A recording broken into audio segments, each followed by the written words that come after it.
नमस्कार दोस्तों, स्वागत है आप सभी का दी जीएस वर्ल्ड 2.0 में। चलिए आज आपको बताते हैं गोखुर झील किसे कहते हैं।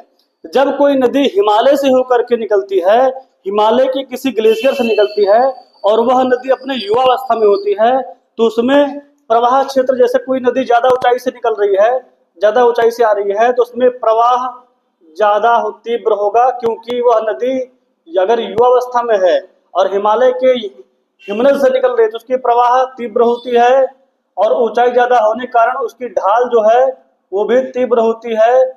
और ढाल तीव्र होने का मतलब उसके जल में स्पीड स्पीड चाल ज्यादा होगा, और चाल ज्यादा होगा तो अगर नदी ऐसे बहते हुए आ रही है तो इस तरीके से वो अपना मार्ग बहुत जल्दी जल्दी बदलती है। इस तरीके से अब आप देख रहे हैं, अगर कोई नदी ऐसे बह रही है और ऐसे आ रही है, ऐसे इस तरीके से आ रही है, तो जिस नदी में जितना ज्यादा स्पीड होता है वो अपना मार्ग विसर्प, ये सब जो आपको मोड़ दिख रहे हैं इनको बोलते हैं विसर्प, उतना ज्यादा मार्ग बदलती है। अब ये नदी एक बार ऐसे इस तरीके धारा इसकी इस तरीके से थी, यहाँ से बहती हुई आई, फिर अपने पुरानी धारा के पास पहुंच गई।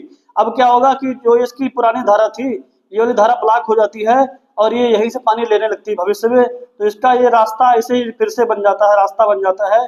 और जो ये आपका इतना नदी पहले जहां बह रही थी वो धारा ब्लॉक हो जाती है, और यहाँ जो भरा हुआ पानी होता है इसको ही बोलते हैं गोखुर झील।